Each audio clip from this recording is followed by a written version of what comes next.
Hi guys. Chapter 13 is called I Meet Winnie's Evil Twin Brother, the Woolpoo. If y'all are going to the water, you stay away from Collier's Landing. A couple of years ago, Miss Thomas's little boy Jimmy got caught up in some kind of whirlpool there, and they didn't find the poor soul's body for 3 days. I'd only halfway listened to what Grandma Sands had said, and now me and Joey and Byron were standing at a sign with arrows that pointed in 2 directions. The one pointing to the left said, "Public Swimming," and the other one, pointing to the right, looked like it had been on the post for 1,000,000 years, but if you got close to it, you could read, "Warning, no trespassing, no swimming, no public entry, signed, Joe Collier." "Oh, man, Collier's Landing," I said. "Let's go." I knew Joey wouldn't like this, but I figured me and Bi could talk her into coming and not snitching. Joey said, Kenny, you heard Grandma Sands tell about that little boy getting lost in the water. What was that thing called that she said got him?" Daddy Cool said, "Didn't you hear what she said, Joey? She said he got caught up by the Woolpoo." "Is that a fish?" Joey asked. You know who Winnie the Pooh is, don't you?" Me and Joey both nodded. "Well, the Woolpoo is Winnie's evil twin brother. Don't no one ever write about him, 'cause they don't want to scare y'all kids. What he does is hide underwater and snatch stupid kids down with him." Bi figured that dumb story was enough to scare me off, and he started walking in the direction of the public swimming. If Kenny wants to take his stupid little behind there and get snatched, let him. Bi grabbed Joey's hand and started pulling her along with him, but she skidded her feet in the dirt. "But Byron, what if the Woolpoo comes down to where we're going? Can't he swim down there and get people too?" "Nah, Joey, the Woolpoo don't come on public beaches. He just grabs folks that are too stingy to let peons come on their land like the Collier guy." Who could understand Byron? Here was a chance for another fantastic adventure, and he was going in the wrong direction. Something was wrong with him. If he was in Flint and you told him not to do something, he'd go right out and do it. But now he was acting real dumb and square. Maybe it was the heat. Maybe just like it had sucked all the energy out of me, it had sucked all the meanness and fun out of Byron. "What are you going to do, punk?" Byron shouted over his shoulder. Joey yelled, "Come on, Kenny. You know what Grandma Sands said." I couldn't do it. I really wanted to see where some kid drowned it, and now Bi was choosing this time to listen to what a grown-up told him. "Aw, man, I'm going to Collier's Landing." Byron shrugged. "Have fun," I shouted. "What's wrong with you? When are you going to start acting like you normally do? What would Buphead say if he saw you acting like this?" Byron flipped me double middle fingers and another finger sign I'd never seen before and said, "Just keep your stupid little butt out of the water." "Forget you, I'm going." They kept walking. "I'm not playing." Joey waved. "I'm going to Collier's Landing." They were gone. I looked in the direction that the warning sign was pointing and started to get a little nervous. I turned and started to follow Joey and Byron, but finally decided I really was going to go to Collier's Landing. Maybe Byron was getting sick of having more fantastic adventures, but I figured I was getting old enough to have some myself. "You're a couple of jive squares," I shouted, then walked off the way the warning sign pointed. Byron must have thought I was stupid. Whoever heard of something called a Woolpoo? I wasn't sure what the lie was, but I knew Byron had made that junk up. Besides, if Winnie the Pooh had an evil twin brother, it seemed like I would have read about it somewhere. Some of the time it was kind of hard to understand what Grandma Sands was saying, but I couldn't remember her saying something about any Woolpoo. If there really was something that snatched kids into the water, Mom and Dad wouldn't have let us come down here, would they? I knew all that stuff, but I was still kind of nervous when I followed the little trail that went through a bunch of bushes and led to the water. I forgot all about Byron's lies as soon as I saw the water. Collier's Landing was great. The water was dark, dark blue, and best of all, it was about 100 degrees cooler. Joe Collier had put up another sign on a giant tree.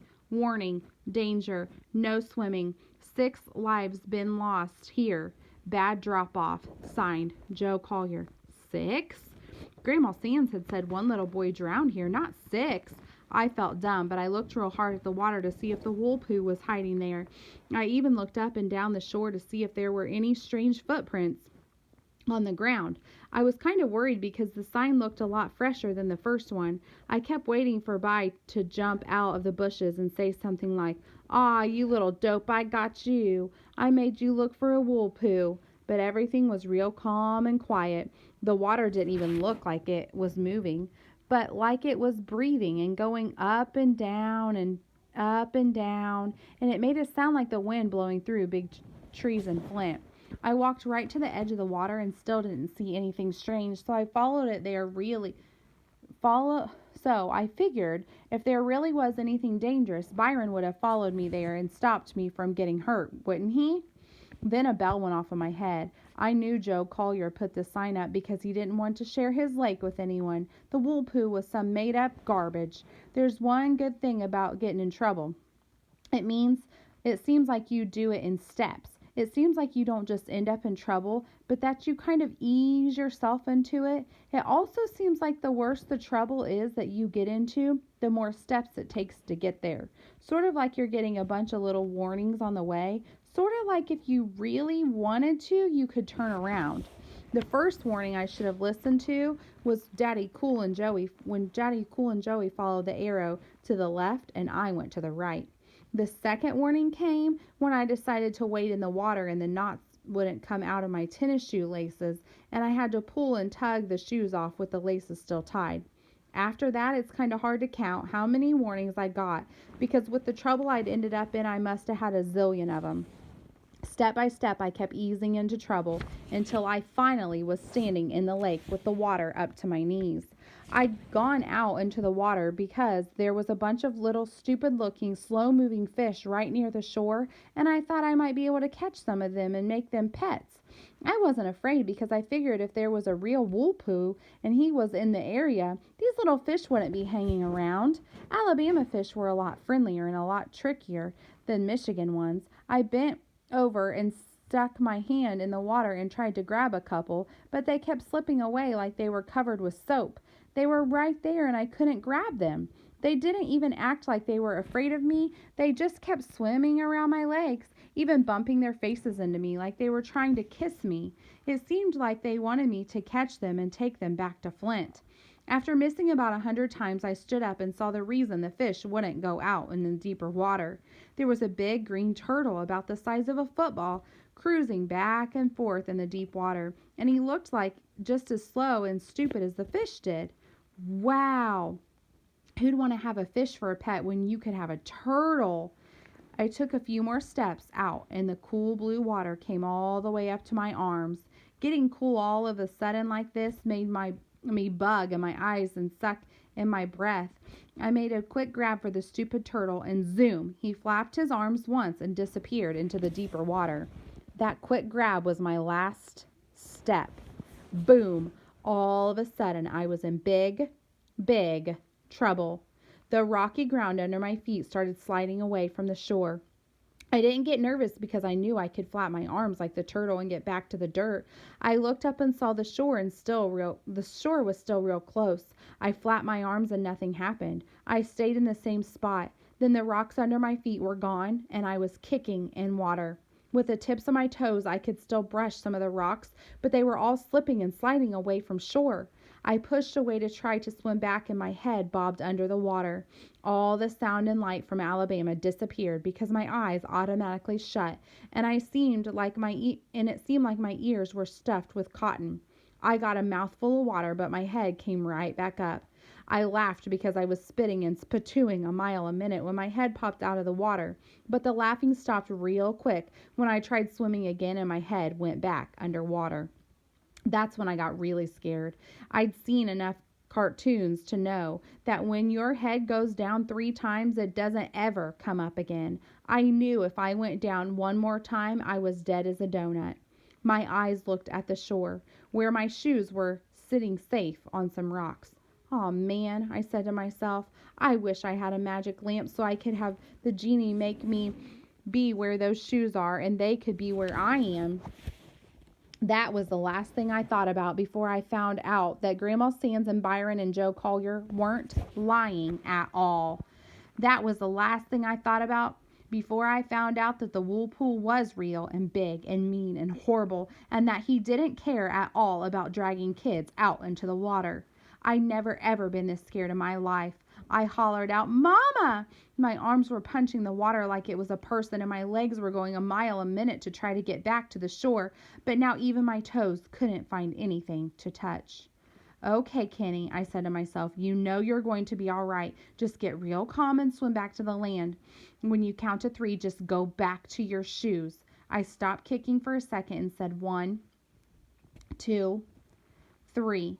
Then I gave my arms one more flap to go back to shore, and down I went again. My head went under for the 3rd time, and I knew I'd never come back up again. Going down 3 times like this is just like waking up and finding yourself tied to a tree with someone saying, "Ready, aim, fire." That's when he came swimming real slow out of the deep, and even though my head was underneath the dark water, I could see him coming right at me. He didn't look like he was related to Winnie the Pooh at all. He was big and gray with hard, square-looking fingers. Where he should have had a face, there was nothing but dark gray. Where he should have had eyes, there was nothing but darker, colder-looking color. He grabbed my leg and started pulling me down. I kicked and scratched at him, but he was just too strong. It seemed like he didn't even feel my punches. My head felt like it was going to explode. I didn't think I could hold my breath for another second. I was feeling real scared and dizzy from holding my breath this long. Then suddenly I could see that there was someone else in the water, and the Wool Pooh was pulling me right toward them. It was a little girl, and she had on a real pretty blue dress and big yellow wings and something tied around her head. When the Wool Pooh pulled me closer, I could see that it was a little angel. And wait a minute, it was Joetta, looking just like the angel Mrs. Davidson had given her. Joey had wings and a halo. Her face was real calm too, but she was pointing straight up like there was something important I should look at. This angel that looked like Joey was telling me I had to swim one more time. This really scared me. I knew it wasn't going a good sign when you started seeing angels, so I kicked and flapped my arms and started going toward the sky. My head came up and I spit out a bellyful of water and took a couple of good deep breaths. "Mama, Mama, help me!" But the Wool Pooh wasn't through with me. I felt his hard hand go around my ankle, and I went down for the 4th time. I got pulled a little farther and saw someone else in the water with me, kicking up tons of dirt and scratching at the water like they were crazy. Byron! Man, the Wool Pool was going to let me see my family one more time before I go. Byron tried grabbing me, but the Wool Pool was pulling me away too fast. I saw By's legs swim back up toward the sky. Pull, wish, stop. Pull, wish, stop. Up ahead, someone else was in the water. It has to be Mama and Dad. "Goodbye, Mama. Goodbye, Dad." No, it's By again, still looking all crazy, still scratching the water. Byron and the Wool Pool started duking it out. By must have hit him 100 times in the place where his face should have been. Finally, the Wool Pool couldn't take any more, and I felt those hard, cold fingers come off my ankle. The Wool Pool swam back into the deep water. The last thing I noticed about him was that he had big, square toes. Byron grabbed me and put his arms around my neck, and it felt like he was trying to choke me. As soon as he got me to the shore and turned me upside down, I felt like I was going to die. I started throwing up a ton of water and food. If there was any forest fire somewhere, all they would have to do was hold me over and I would have put it out. I threw up and coughed and choked and vomited about 1,000,000 times, and all this just because I breathed in some air. By held my ankles and kept banging me up and down and screaming at me. When the sound from the water in my ears and the sound of me vomiting my guts out and the whish sound from the Wool Pool finally left me, I could hear Byron shouting, "Aw, man, aw, man, aw, man," over and over. Finally, I yelled, "Stop! Put me down!" Byron dropped me on the ground right on top of all the water and junk that I'd thrown up. I knew he was going to make a stupid joke about me landing face first in all the mess, but he didn't. He just wrapped his arms around my shoulders real tight and put his mouth right on top of my head. Byron was shaking like he was getting electrocuted and crying like a baby and kissing the top of my head over and over. This was real disgusting. He just kept saying, Kenny, Kenny, Kenny, a bunch of times with his mouth wide open on the top of my head. I could feel his teeth grinding into my skull, but Vi didn't care. I said, "Aw, man," and tried to make him quit, but all I could do was sit there too tired to do anything but let Daddy Cool nibble on the top of my head while he cried like a kindergarten baby. Shoo, I bet that was really scary. Okay, that's it.